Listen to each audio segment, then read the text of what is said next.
Hi, this is George Gruhn from Gruhn Guitars, ready to start our next question and answer session. As usual, we are still open 6 days a week since the end of the lockdown. So if anybody wants to visit, we are open. The front door is locked, got to ring the doorbell, but we're here. And we can let 4 people at a time in. We'll also take appointments, but if you don't have an appointment, we'll still get you in. You might have to wait a few minutes, but we will get you in. And in addition, I'm always easy to reach, aside from the shop phone number, my email, george@guitars.com. So easily reached. And I'll plow right into some questions. And then after a little bit, I'll probably also want to talk about one specific guitar. But Jeffrey Bullock says, I have to disagree with you regarding advising amateur luthiers not to work on family-owned instruments in need of repair. If they can't afford to take it to a luthier, I would encourage someone to attempt a repair on their dad's old guitar. The fact is, many of these instruments would not have survived to this day had someone not tried to restore them. They would have been tossed in the trash. The botched restoration kept them in circulation for us to be able to finally restore them properly. Well, we're just going to have to agree to disagree. A botched repair is far worse than leaving the thing alone.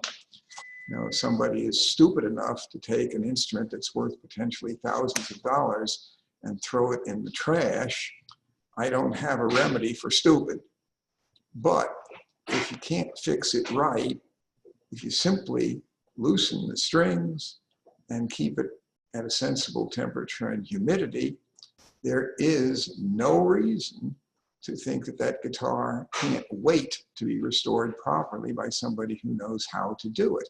And if you don't know how to do it yourself, but you aspire to learn, practice on something that's not quite so expensive is a really, really good one. Now, if Granddaddy's old guitar happens to be a Harmony or a K, that might be a good one with proper supervision to learn restoration with.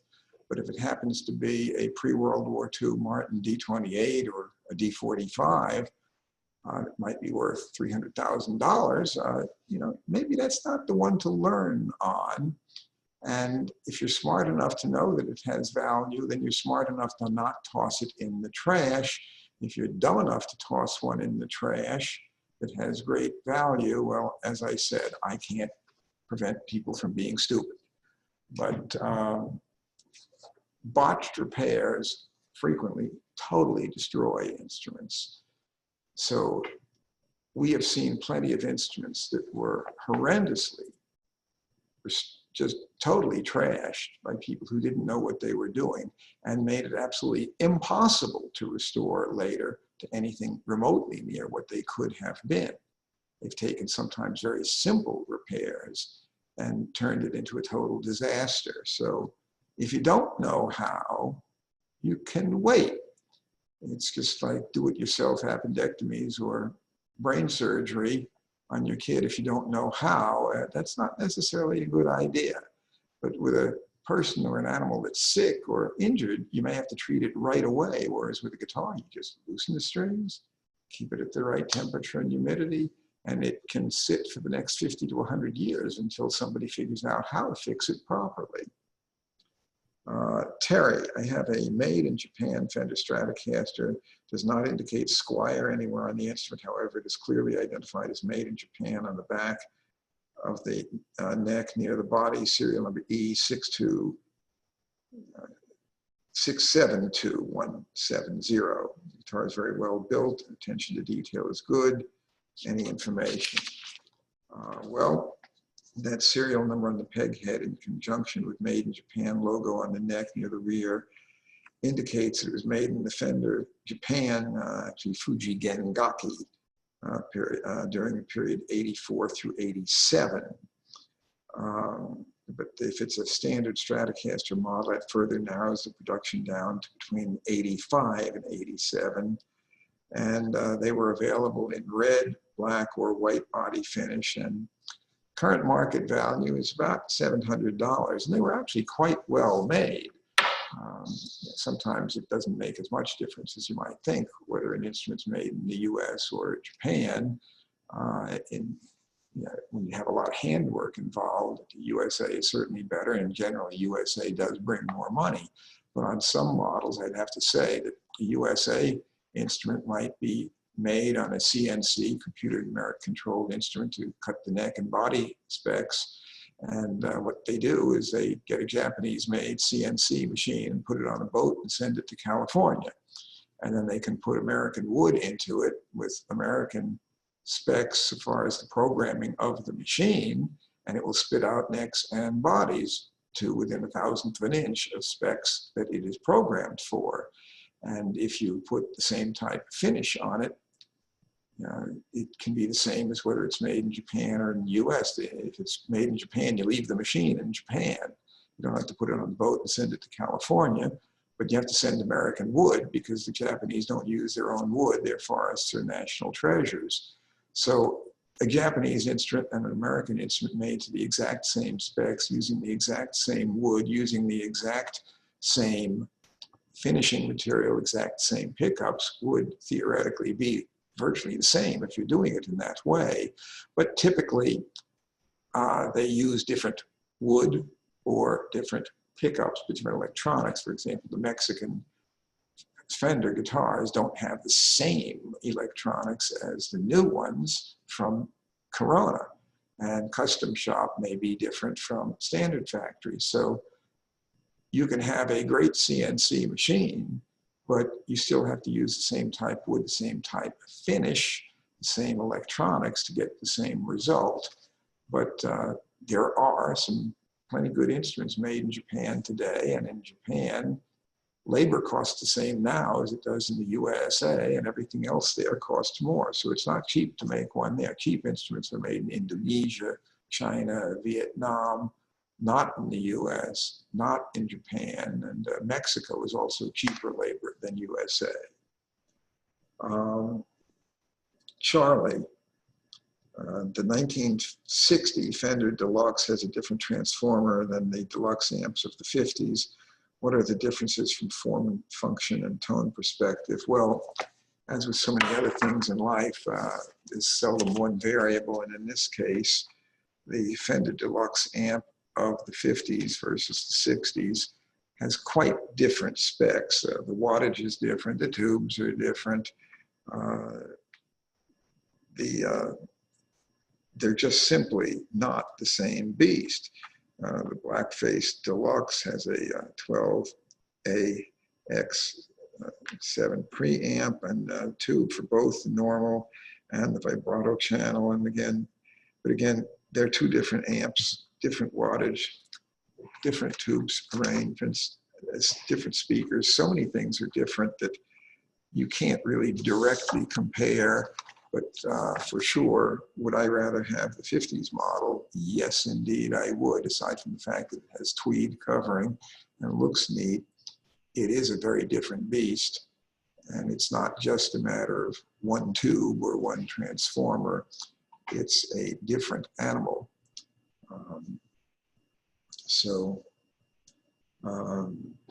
Leo Henricks, I own a 53 or 54 Gibson Gold Top, which I received with original pickup and wiring, but unfortunately the finish was completely taken away, which I guess is why you can't tell what year it is, because the problem you're up against is the serial number was just ink stamped on the back of the peg head, and this finish is stripped.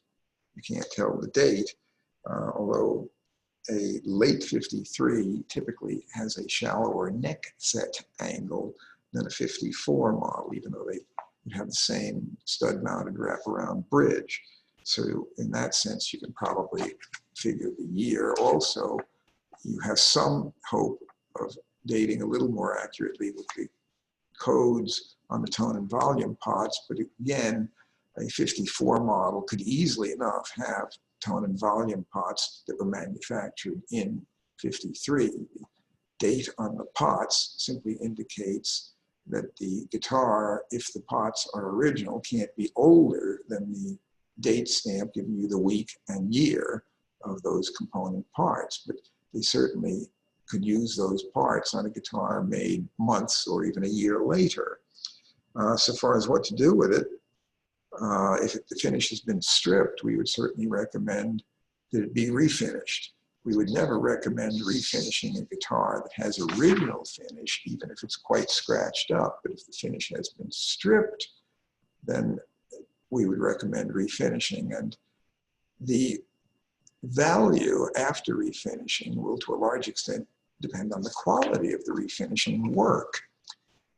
A guitar that has been refinished by an amateur is likely to be worth no more than, and maybe even less than, if you just left it alone with no finish, because an amateur refinish can do a considerable amount of damage and may actually make the instrument even harder to restore.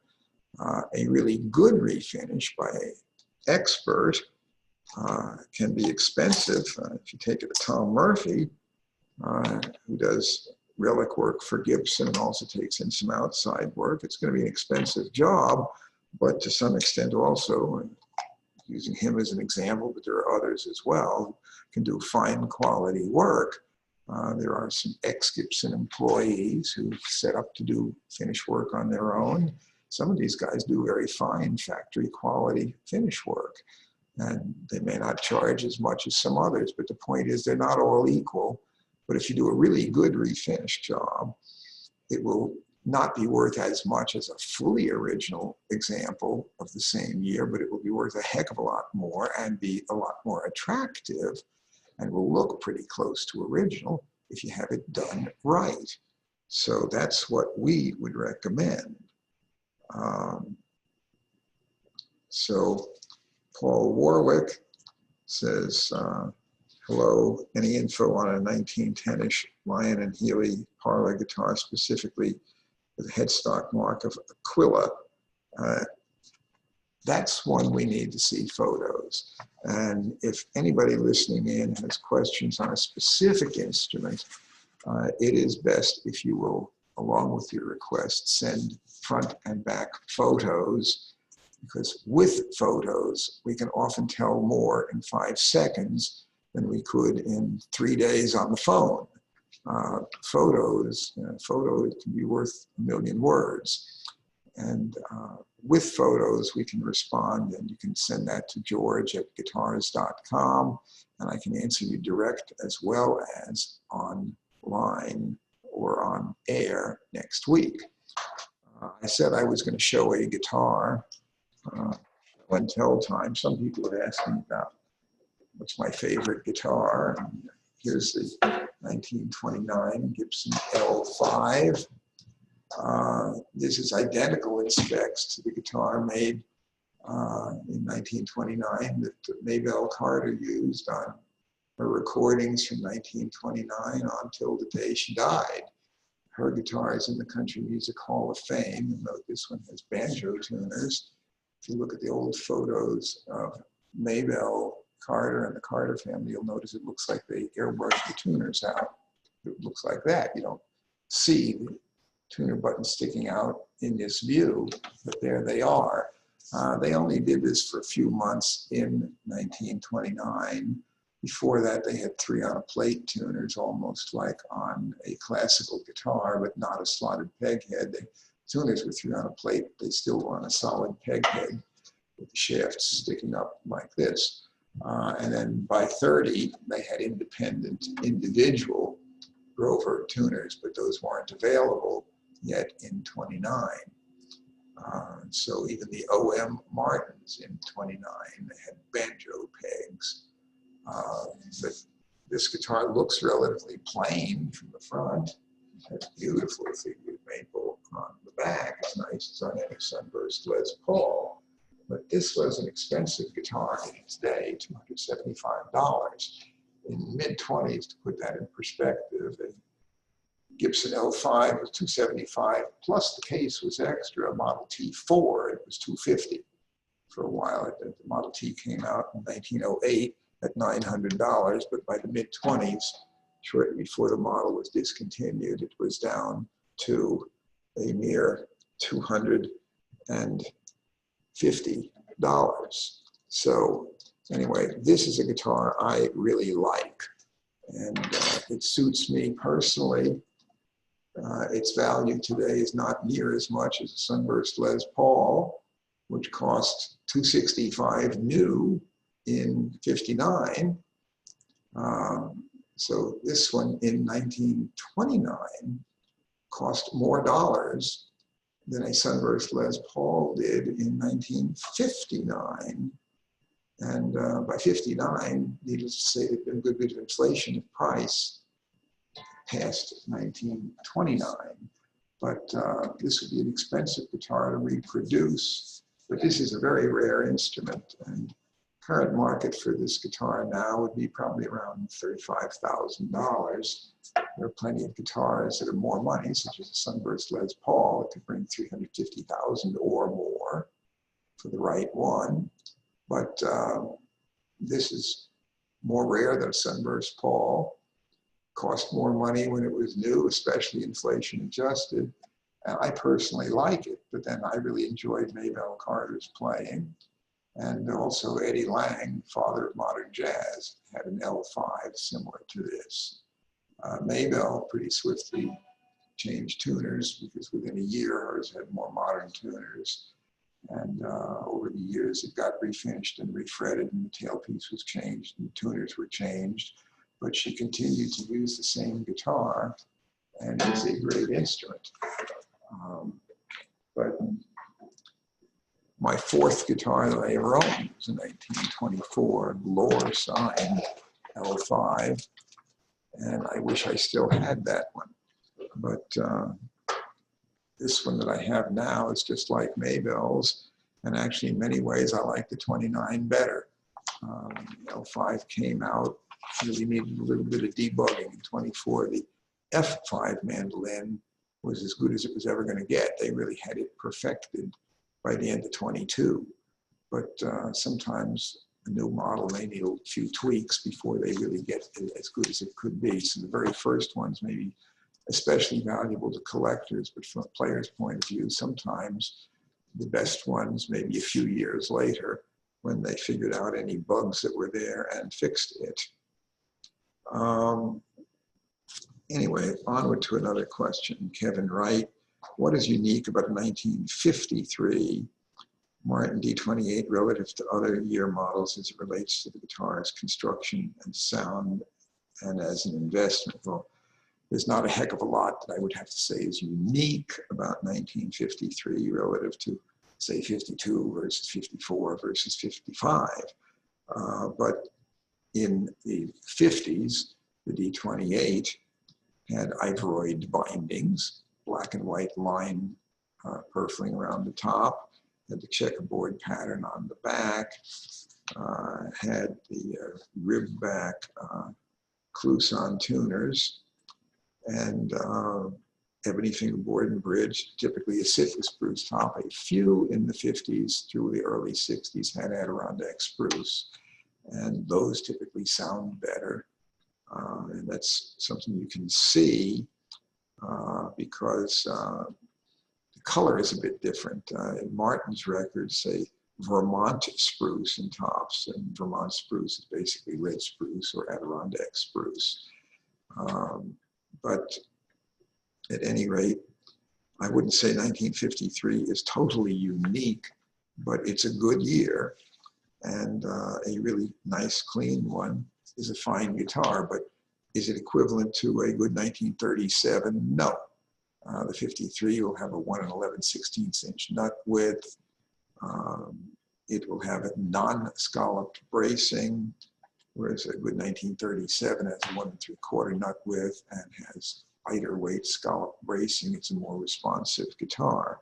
But the 53 is a good guitar. It's a very good guitar, but personally, I'd rather have a 1930s model. I'd rather have the one with the herringbone trim and the scalloped bracing, particularly the ones from 34 through late 38 that have the forward shifted scalloped bracing. Robert Taylor, I have an early 1969 Les Paul Custom with 68 specs. You appraised it for me years ago. From a collector's standpoint, it's a 69 with 68 specs valued as much as the 68. It's in great condition since I put it away many years ago in favor of some of my other guitars. Well, the value would not be greatly different for a late 68 versus an early 69 that has the identical specs. It was pretty much a matter of random chance that they just missed getting stamped in time. They didn't stamp the numbers until right toward the end of construction. So this early 69 might have had all the woodworking done in 68 and just didn't get the finishing and serial number until 69. And the electronics didn't change on the Les Paul Custom. So I would have to say that the value is very similar, although there's going to be some folks who will pay a bit of an extra premium just to have that 68 date. May alter, what string gauge would you recommend for a 1930s Gibson L-00? The L-00 was Gibson's least expensive model flat top guitar in the late 30s, but it was actually a very good guitar. They were very lightly built, thin top and back, rather thin braces, but they were very well done. They're extremely responsive and they're very good blues guitars, but because they are very lightly built, I would not recommend anything heavier than light gauge acoustic strings. But keep in mind, light gauge acoustic strings are still a heck of a lot heavier than most electric guitar strings. But medium gauge acoustic strings are too heavy to be really good for that guitar so far as keeping it structurally stable, and so far as tonal response. It'll also sound better as well as feel better with light gauge strings. But they happen to be very good guitars in spite of the fact that new, they were only about $27.50 list price. But keep in mind that in the 1930s, $1 was worth a heck of a lot more than $1 is today. You pretty well have to take a lot of list prices of back then and multiply by 50 or even 60 to get what something equivalent new would be today. Richard Buse, do you see the late 1960s Brazilian roads with D45s becoming expensive treasures on the scale of their pre-World War II counterparts today? Well, I certainly see that they have already become quite expensive and that there are people who will pay for a 68 model, which was the first year of the reissue of the D45. The originals ended in 1942, and then they didn't make any reissues till 68. And those will push as much as $40,000 and have for some time. But do I see them being on the scale of the pre-World War II? My thought is never, because they are not an equivalent guitar in quality. They do have a good quality spruce top. The originals were Adirondack spruce, and the 68 and 69s have Alpine spruce, European. But the 68 and 69 is built much heavier than the original and has a square hollow tube in the neck rather than the steel, tempered steel T-bar, and has much heavier non-scalloped bracing. And by late 68 into 69, they had a large rosewood bridge plate rather than the much smaller, lighter maple bridge plate that you see on the pre-war guitar. But the sound of a good pre-World War II D45 and the feel and even the appearance physically of that guitar is very different. They both have pearl trim, but the pre-war model has wood purfling around the pearl and ivoroid outer bindings. The reissue does not. It has plastic bindings around, and the purfling rings are plastic. It's not the wood purfling that you see on the old one. It's just a different beast. And I just cannot, in my wildest dreams, ever think that the 68 model or 69 model is going to be worth as much or as highly revered as the pre-war model. The pre-war model is simply a vastly superior guitar. The new custom shop guitars made by Martin today sound and play better than what Martin made 50 and even 60 years ago. You can get a brand new D45 right now, which from a purely utilitarian playing point of view would be a better guitar than the 68 or 69, but you can't get a new one today that's better than a good 1937 or 38. That's not happened yet. I can't claim that it could never happen, but ain't happened yet. Tom Pittman, is it possible to remove the bridge on a 1967 D18 that has been glued on with epoxy cement? It was my dad's guitar that I inherited when he had the bridge pulled off, and a repairman glued it back with epoxy. Yeah, it's a real pain in the ass, but it can be done. And if you just can't get it to come loose from the top at the very worst, you can grind it down and carefully get down to the epoxy and get it off. But one way or other, yes, we can get bridges off that have been epoxied on. And you usually don't have to just simply grind it off. But it's not as easy as working with hide glue or white glue. But yes, indeed, a good repairman can get it off. But we certainly don't normally glue bridges on with epoxy. It's not the way to go. But epoxy also doesn't necessarily adhere to everything as well as you might think. The epoxy itself is very strong, but the joint of the epoxy to many other items is not as strong as one might think. The epoxy itself may be strong, but how well it actually adheres is not always so strong. So there are ways to get it off. Kevin Raines, do you know if Scotty Jackson is around, maybe living in Nashville? Scotty Jackson is a former repairman who worked for me when we were located at 410 Broadway. And he left and went independent later for a while and rented the building where Hughley's Music used to be on 7th Avenue in Nashville, but unfortunately, Scotty is no longer with us.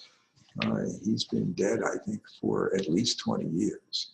So it would be a long distance call for sure to try to reach him. Scott Richardson, I've noticed that some of your single mahogany guitars with natural finish have different prices. Is there any reason for this? Is the wood of a higher quality or the more expensive guitars, on the more expensive guitars, or is there another factor?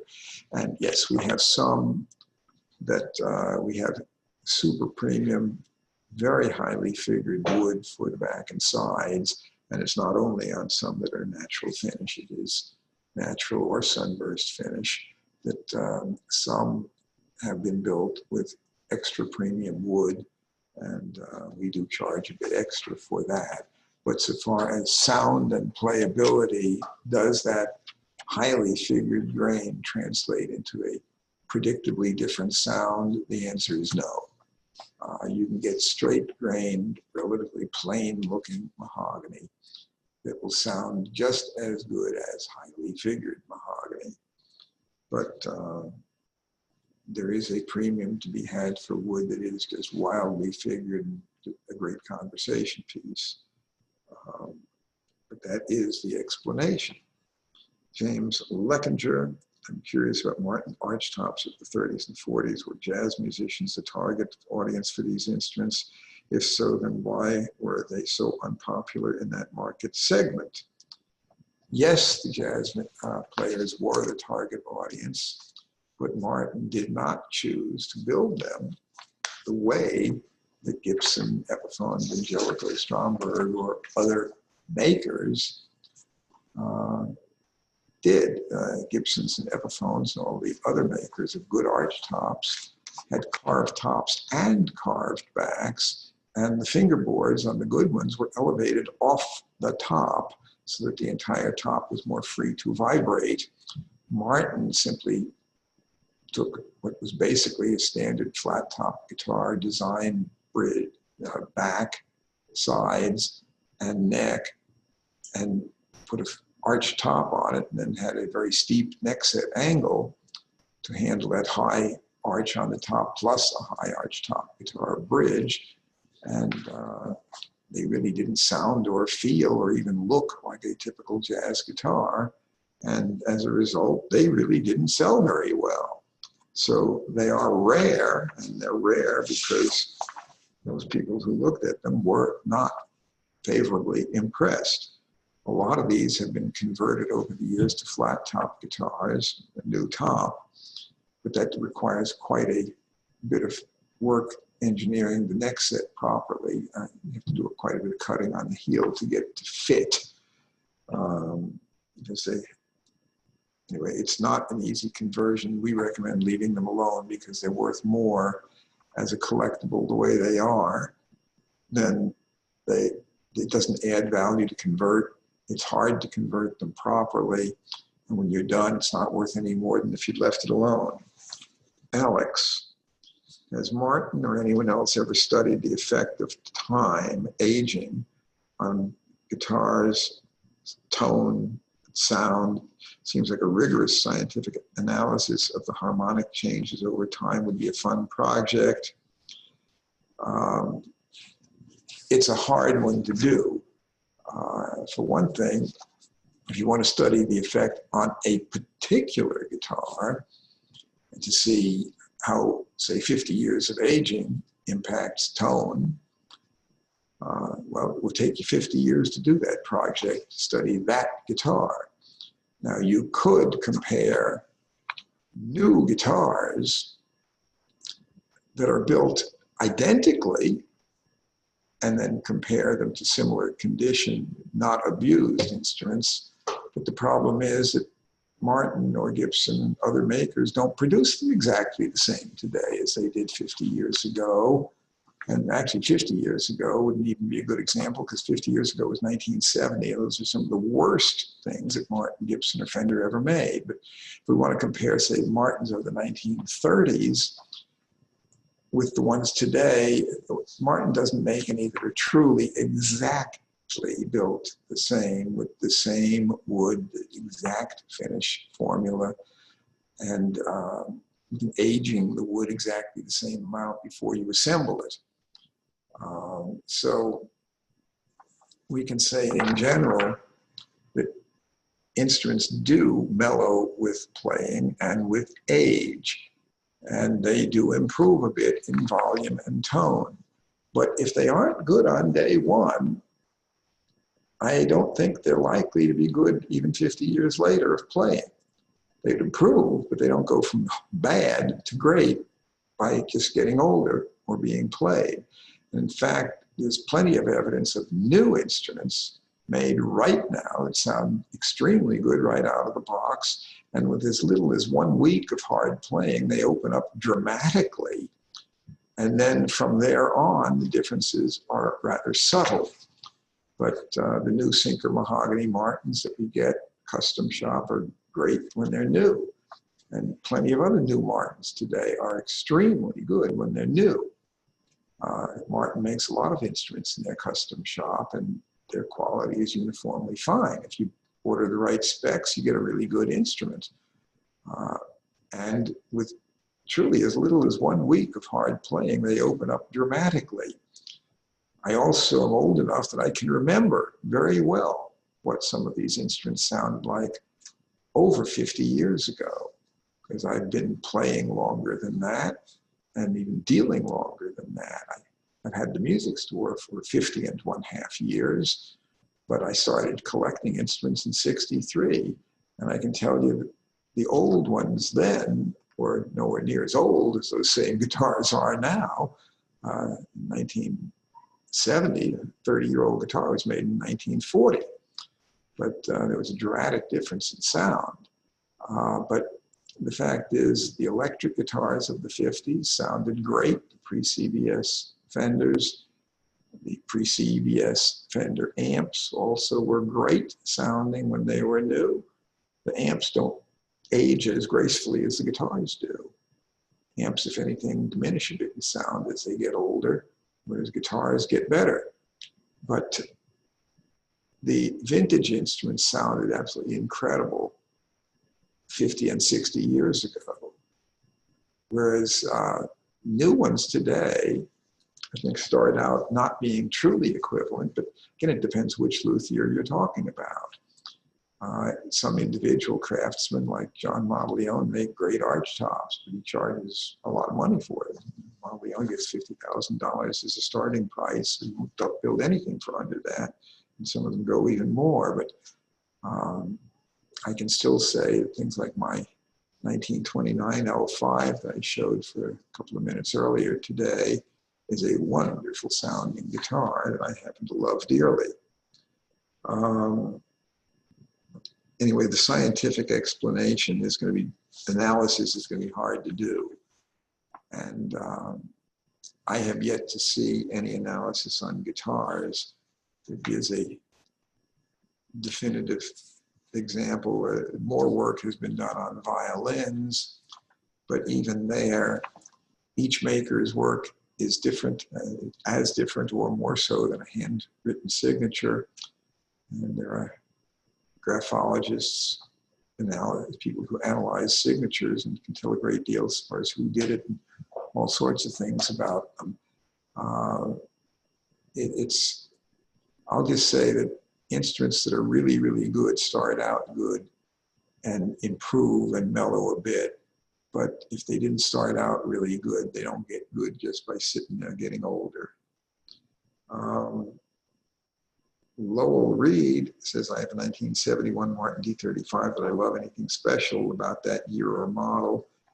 And I guess my answer is not much different than my answer about the 1953 D28. In 1971, that was not a golden era for Martin at all. They had a large rosewood bridge plate that dampened sound. They were Indian rosewood back and sides rather than Brazilian. The intonation set up on them was not near as good as it used to be and not near as good as it is today. And they had heavy non-scalloped bracing. If you like it, don't mess with it then, because if you do try to modify it, you won't increase its value. Just because I say that scallop brace guitars typically sound better, that doesn't mean you should scallop the ones that were made in 1971. If you like the way it is, leave it alone unless it needs work to put in good playing order. If it's broken, or if, for example, it has a bad neck set angle, well, you need to fix that if you want to play it. But is there anything special about 1971 that makes it stand out as superior? So the one-word answer is no. Tom Thorpe, have you had any Preston Thompson dreadnoughts in the shop yet? As a picker, I find them on par with the pre-war Martins and Wayne Hendersons I've had the privilege to play. I'd love your opinion of them. By the way, I don't currently own one. Well, yes, I have not. I've had a couple of Preston Thompson guitars used.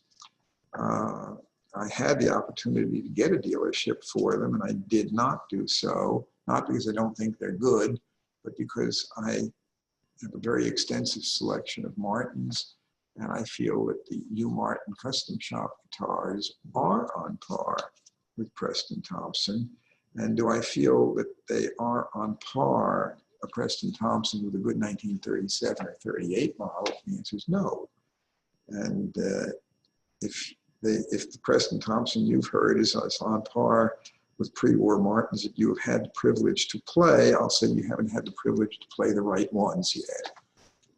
If you hear the really, really great pre-war Martins, they are just about magical.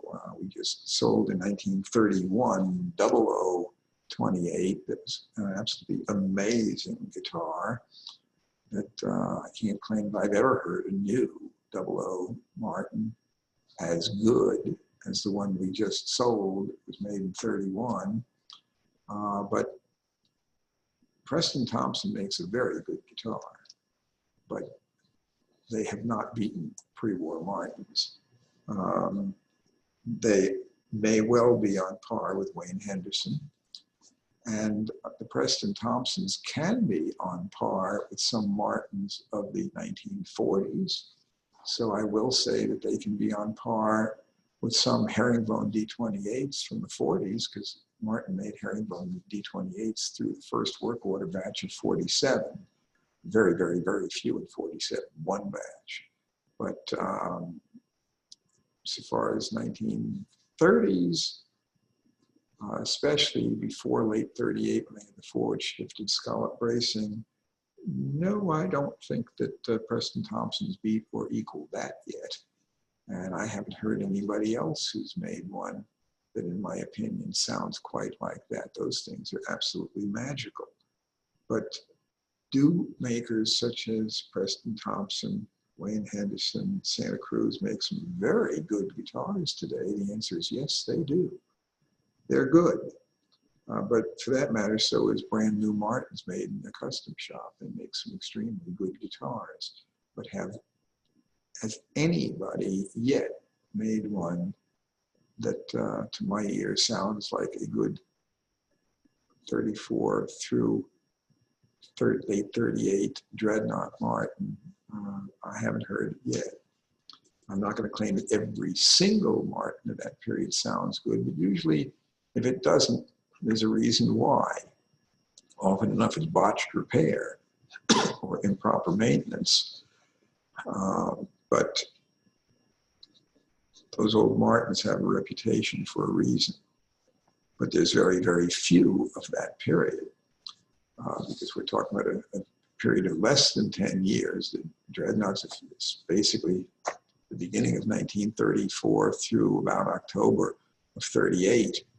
And that's a rather short period of time. They didn't make very many of those D28s in that period, because it's not only D model Martins. You can talk about single O, double O, triple O, D, or OM models. And those models made prior to late 38 are truly magical. And the ones made from late 38 through the early 40s are pretty darn good. They're real good. Not, to my ear, as good as that particular short, brief golden period, but the ones up through about 42 or early 43 are still extremely good guitars that hardly any new builders have equaled yet. But some are at least getting to the point of equaling those. So Maury Sullivan, basically he's just saying, well, in addition to the respect I have for you regarding your knowledge of instruments, I have great respect for your position on ecological issues. Thank you. And I guess my position on ecological issues is that right now in the world, we have air pollution that's bad enough, and that we have acid rain.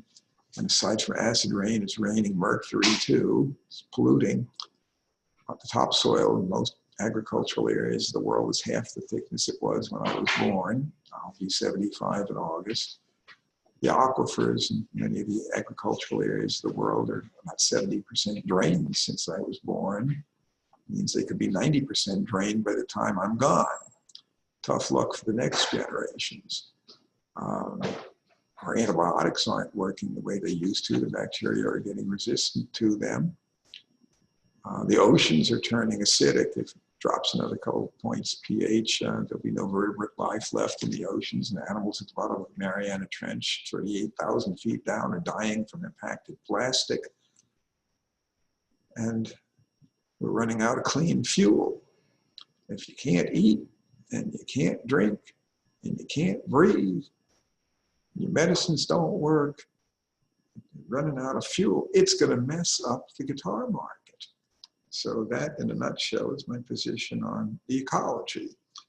But after that, I shall move on to other questions.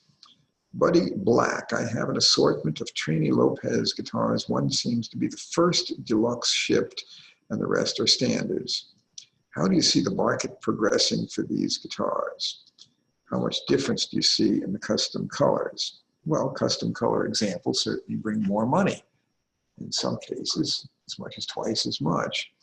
But the Lopez standard basically has the same size and shape as an ES335 and is functionally virtually identical to a 335, but it has diamond-shaped sound holes, like, just a very long, skinny diamond shapes, not F-holes. And the peg head shape is similar to a Firebird or like a Fender peg head shape with 6 tuners on the side. That'll give you a little bit different string tension than you get on the 335.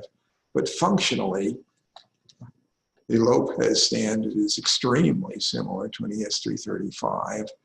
And Trini Lopez doesn't have a real big following today. So the fact that it has a Trini Lopez endorsement doesn't mean much today. It's not like having a Beatles endorsement or whatever.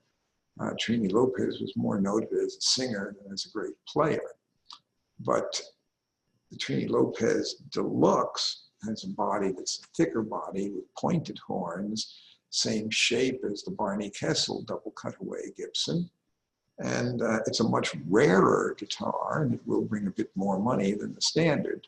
But even there, my experience is that Lopez models do not bring more money than an ES335 of the same age. And what is the future? Well, Yogi Berra did say it's really hard to make predictions about the future because it is the future. It isn't the future yet. And we don't know the future. And an awful lot of variables go into what things are going to bring in the future. And what I can say is that the Lopez models have not kept pace with early true vintage golden era 335s, probably never will. And unless there's some huge boom in popularity for Trini Lopez recordings, which I don't anticipate, I don't think that this model is going to be something highly sought after in spite of the fact that they are quite rare. That doesn't mean that they're going to go down in value. I just don't think that they're going to ever be worth as much as the earlier 335s. Michael Vesse, I have $3,000 to buy a Les Paul. What do you think about the Norlin era Gibson Les Paul versus newer models in the same price range? In general, I think that the Gibsons made during the period of Norlin ownership, 1970, through the end of 1985, are probably the poorest quality Gibsons ever made. So the fact is, though, the poorest quality Gibson acoustics during the Norlin era were just horrible guitars, fell apart, and were virtually unplayable, whereas the electrics of that period are nowhere near as horrible as their acoustics were during the Norlin era.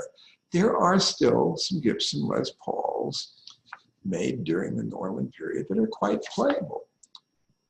And they're going to be priced primarily as utility tools rather than great collectibles. Play them and see for yourself how it feels and sounds to you. And if you find one that's in your price bracket that you like, I wouldn't be so leery of getting a Les Paul made during the Norlin era as I would be leery of getting an acoustic Gibson made during that period.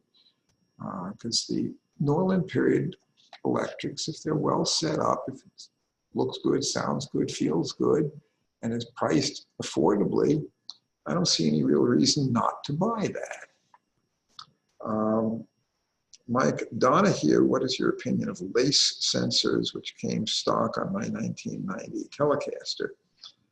I would say that they're a good pickup, but they don't have the traditional sound that most R&B players and traditional early rock, classic rock might want. They're a clean,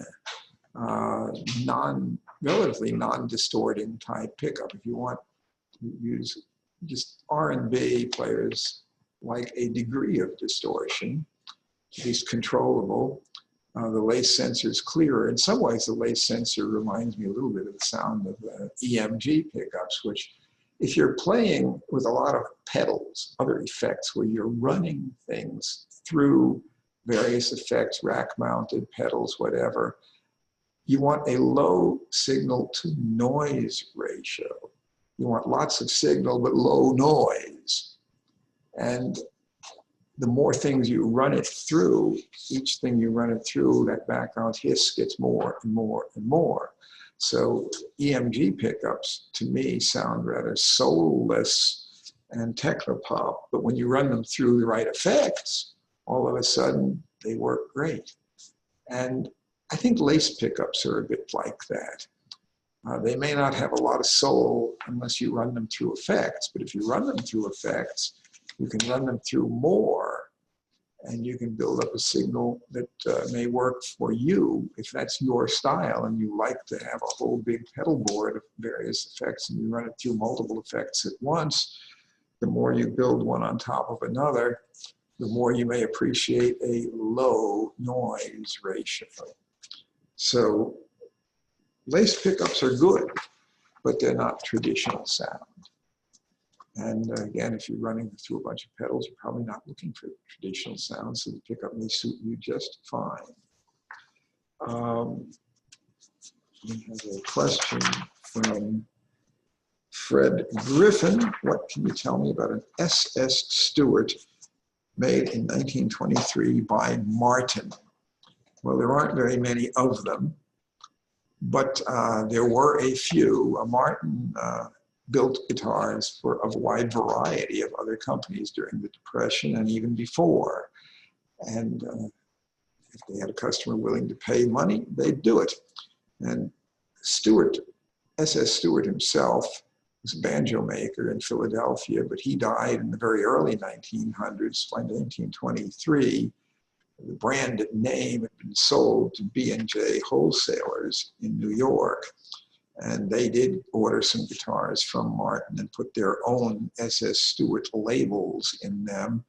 These guitars have no serial numbers stamped in them and no Martin name stamped on them, but they were made by Martin. And in general, they're relatively plain with ornamentation similar to a Style 18 with mahogany back and sides, spruce top, and just dot inlays on the fingerboard.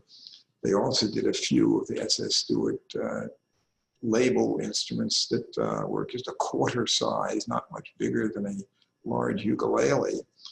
But again, this is a rare brand name. It would be of interest just to some collector of esoteric rare model Martins, but it's not something that's going to bring huge money. And it's definitely not something that is better than a standard Martin brand guitar. But it was a budget model, or budget models, plural, but they're not something that brings a super high value just because they're rare. Robert Valacourse, do you have a favorite guitar for home recording studios? I'd have to say the answer to that is no. Besides, what is a favorite guitar? What kind of music do you play? There's so many different kinds of guitars. If you play bluegrass, you want a different guitar than if you're doing old-timey funky blues. They might still both be on a flat top guitar, but it wouldn't be the same one. And if you're playing electric, you have a choice of hollow body, and it's just so many different types of instruments. Different brand names, different models, different styles. I mean, solid body versus semi-hollow versus fully hollow. Yeah, you can have so many variations. For home studios, the best guitars are guitars that sound good for whatever it is they're doing. You don't have to have tremendous volume, but again, volume isn't everything. In a studio, you need great intonation. You need good tone balance, intonation, balance, sustain. There are some things you just can't twiddle the knobs to get. But so far as volume, you can turn a knob and you can get volume. You do a recording on a guitar that's relatively quiet, but if you get a good faithful recording of it, you can make it as loud as you want on the final recording. But you can adjust to some extent the tone as well. But you can't readjust intonation. And if a guitar has strings that buzz, or some strings are weaker than others, you can't really adjust for that. So you need something that's balanced and comfortable to play in the studio, because you're not banging hard on it when you're recording usually. So studio players are looking more for that balance and physical ease of playing an excellent intonation. They're not necessarily looking for deep, rich tone. In fact, the really rich, fat sounds often don't record as well as things that are crisp and clear. Clarity of articulation is important in the studio.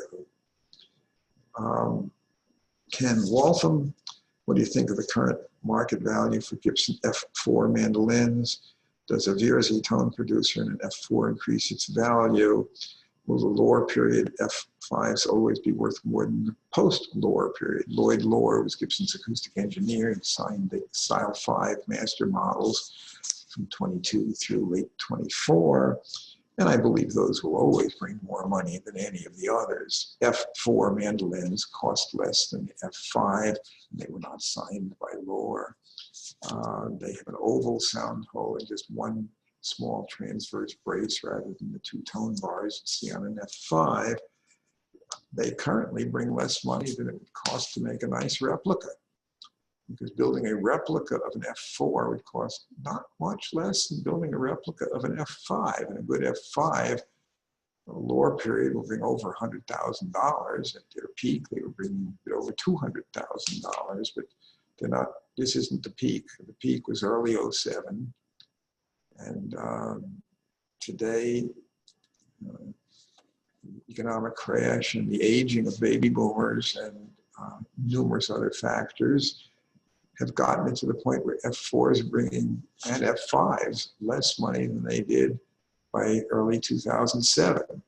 But it would still cost a heck of a lot to make a good replica.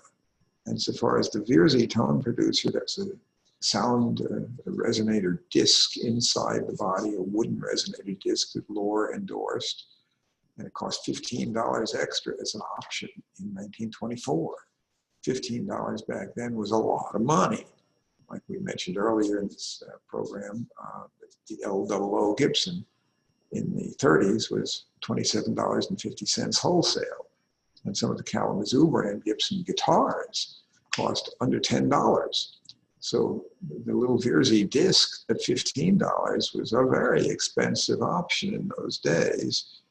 $15 was, again, a lot of money in those days, especially for what it was. It doesn't, but there are classical players who feel it evens out the tone and they like what it does on the treble notes. For bluegrassers, they don't like what it does because it doesn't bark and woof like an F5 for chord chops. But you don't buy an F4 to do what an F5 does. It's a different type of sound. So far as where will F4 prices or F5 prices go in the future, again, Yogi Berra says it's hard to make predictions because they're about the future. And when I become omniscient and know the future, I'll let you know.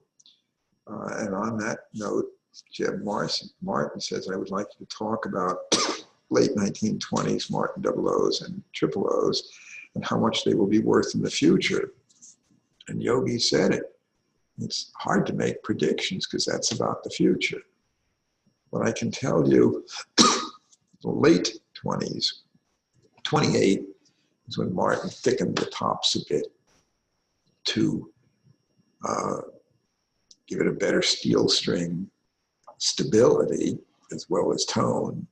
And that goes on at least into the 30s. So I wouldn't talk only about the late 20s models. It's the early 30s models are just as good or better.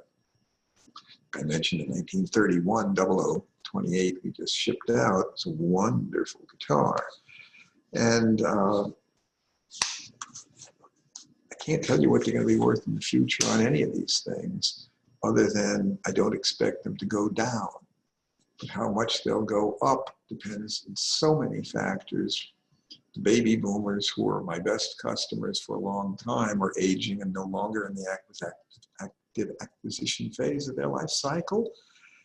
And we'll have to see so far as what the younger generations either want or can afford. A lot of people today, millennials, don't necessarily expect to have as good a financial stable lifestyle as their parents or even their grandparents had. And at this point, my generation is their grandparents. So I can say that I'm still actively collecting, and I had no intention of slowing down. But I'm also keenly aware that I'm not likely to be actively collecting or alive 50 years from now. But in the meantime, I'm going to have fun while I'm here. I still feel good. I'm still active. I'm in 6 days a week, and I'm going to keep right at it. But I can't tell you the future any better than Yogi could. Eric Eng, could you talk about your acoustic Gruhn guitar you had built with your specifications many years ago? I recall you created specifications and had a company build your Gruhn acoustic guitars, but I may be mistaken due to faulty memory. I was tempted to buy one but didn't have the dollars for it at the time. Well, back in '88, I had Bill Collings build 24 guitars to my specs with my name on the peg head and his name on the label. And you may be referring to one of those. We also have right now Gruhn model electrics that, interestingly enough, have the same inlay pattern on the fingerboard and on the peg head as the Gruhn model Collings had in 1988. I've still kept up, in fact, also the same peg head shape. And we are getting ready to release Gruhn model electrics in the very near future. We've got a bit over a dozen of them right now ready to go. And we'll be promoting them in the near future. But the Collings Gruhn models are quite rare since there were only 24 of them. I currently still have 2 of those that I put aside. And we have 1 that's for sale, but 2 that are in my personal collection. And they are very good guitars. And what I'll do in the future as far as acoustic models with my name on, I don't know, because that's in the future and I don't know that yet. George Scanelli, I know that back in the day there was a guitar builder named Joseph Bohmann. I'm really not familiar with him. From what I understand, he built quality guitars that rivaled Martin in terms of craftsmanship dating back to the late 1800s through the 1920s. Is there anything you can tell me about him? As Gruhn guitars ever come across one? Well, I came across those things in the early 60s. Bohmann was in Chicago, and in the very early 60s, Kagan and Gaines Music bought a bunch of Bohmann guitars, and they had a bunch of them there. I remember seeing those, and his factory had been sort of mothballed, and there were bunches, dozens upon dozens of instruments that were still there. And when the family finally decided to sell them, they went to a number of different outfits. But having seen them, I can say that he had a label saying he'd won gold medal awards and that they were the best in the world. Compared to Martin's, were they as good? I'd have to say absolutely not. And there's not a huge demand for them now. He did make some really wildly spec harp guitars and multiple strings and some internal metal bars that he claimed evened out the tone. But they are interesting historical conversation pieces. He also did mandolas and mandocellos and mandolins, some with a considerable amount of ornamentation, but others that were pretty plain. But there's still a moderate number of them in the Chicago area and scattered around.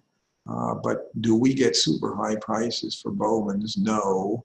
Would I want to play one as my personal instrument? Nope, not from the ones I've seen. I've seen and owned a fair number of them over the years.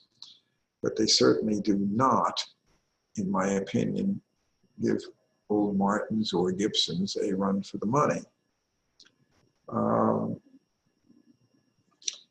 Jeff, as a side, maybe you might chat about your own journey learning how to play guitar.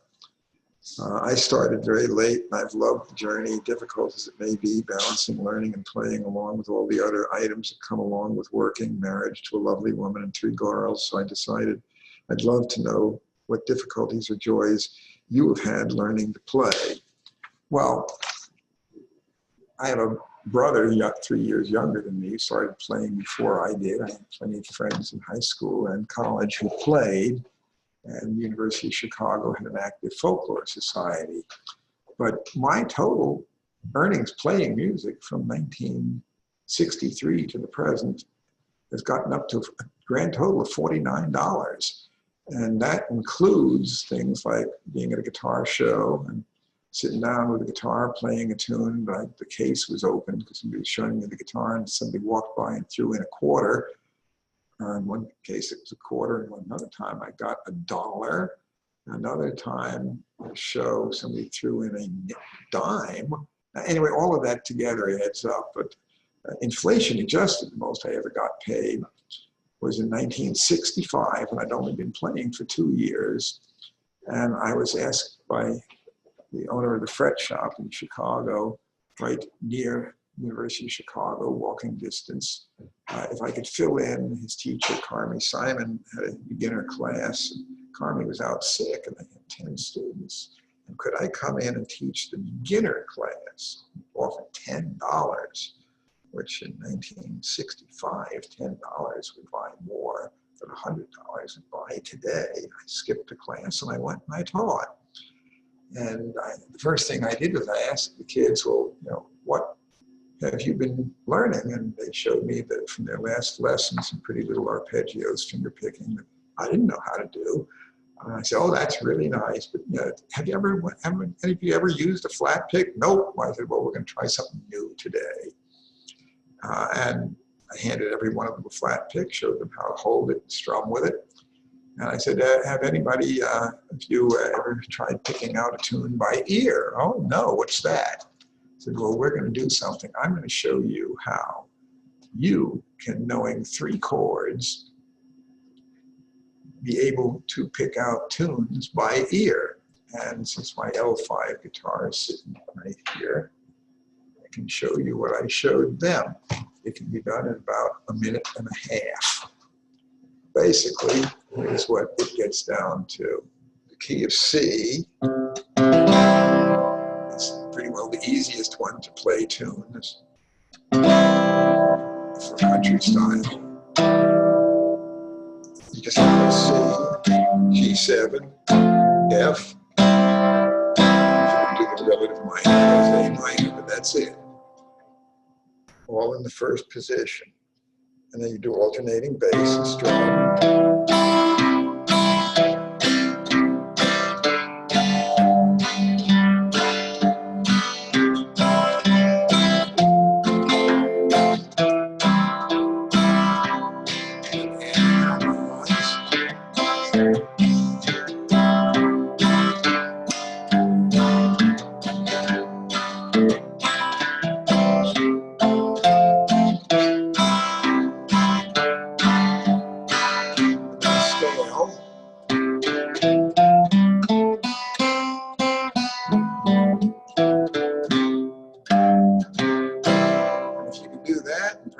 That and get smooth at it, then you can pretty well do any tune that you can hum, and you can pick out melodies.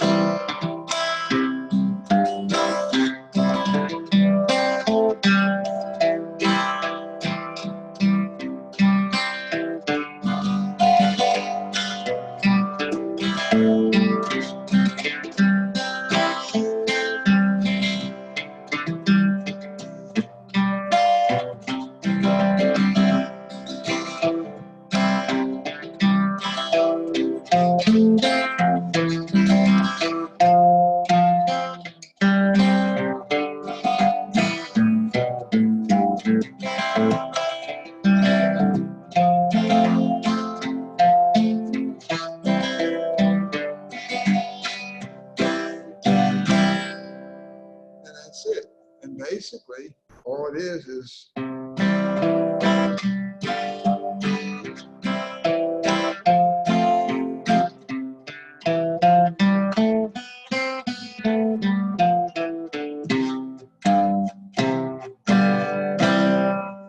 anyway, that's the brief guitar lesson of most everything there is to know about how to play tunes, Carter family style, or what Woody Guthrie did, or most of the country players. and it doesn't take very long to show it. And by the end of 1 hour, half the kids in that class were picking out melodies by ear, and none of them had been playing guitar over 6 months. But up to then, nobody had shown them that you could play a tune and do it on your own, and you could be creative. All they'd been given was rote memorization. So half of them were very excited, and the other half were looking rather bored and unhappy because I didn't give them a lesson to just simply memorize and come back showing a new arpeggio or a new scale. But I gave them something that they could work with, and at least half the students, I think, would probably, by the end of 1 year, be better players than I am today. But you notice also I didn't do anything left beyond the 3rd fret, so it was all in the first 3 frets. But Harlan Howard, one of the most prolific and best songwriters in Nashville history, made millions of tune writers, said there was no money past the 3rd fret. He had a guitar that all the other frets had been pulled out, and he composed with 3 frets. And an awful lot of country music, you can play all those tunes in the first 3 frets. But the point is, there's more that you can learn. I showed in a minute and a half of basic instruction, but if you can learn that much, then you have something that you can go with. And that's the way learning works. If you're going to actually learn things, you have to learn to do things for yourself and not just be given memorization exercises. You have to start learning how to create. And that's something I think I did do, but that's my journey on playing guitar. Because having business, selling guitars is different from playing guitar. But playing guitar got me started, but I pretty well knew lots of the Martin models from 50 feet away at a glance before I ever played a guitar. I used my basic knowledge of zoology, basic Linnaean taxonomic system, to put them in my mind in that sort of an order, and proceeded from there. For every one I found that I wanted to keep, I'd come across 20 or 30 that were great deals. I'd buy them and use the proceeds to keep the ones I did want. But that's how it goes. John asked, did you ever meet Carlo Greco, the master guild luthier? If so, any remembrances of it? I asked you this 2 weeks ago, but you see into your time with guild and forgot to mention Carlo at all. Well, no, I didn't know Carlo personally. I've seen a lot of his guitars, and I've owned a number of his guitars, and I have one person who worked for me as an intern who has several of his guitars, and I've got one upstairs, a custom Greco. He was a good builder, and after Guild, he set up his own workshop in New York. In general, do I think that he is a better builder than Martin? No. In fact, some of his best guitars were classicals, and Guild Mark VII was actually built by Carlo rather than on the production line. And those are the best classicals Guild ever built. They are great guitars.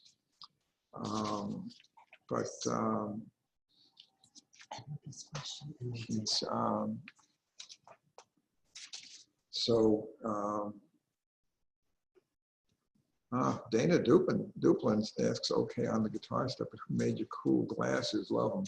These are old Armani glasses, probably at least 40 years old, that I found at the Nashville flea market. And I wish that I could find some others built like them, but I can't find any.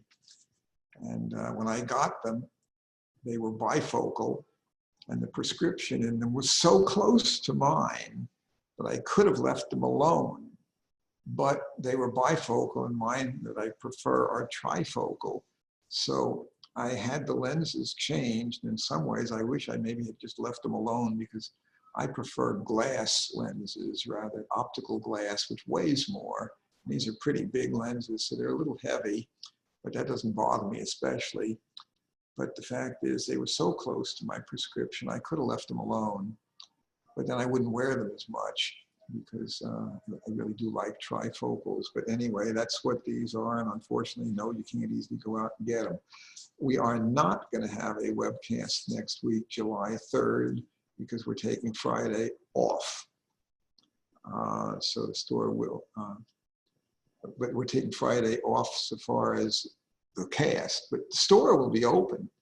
but we're not going to be doing a webcast on that Friday next week. But the store will be open. This is news to me. I'm just finding that out this moment. I didn't know that.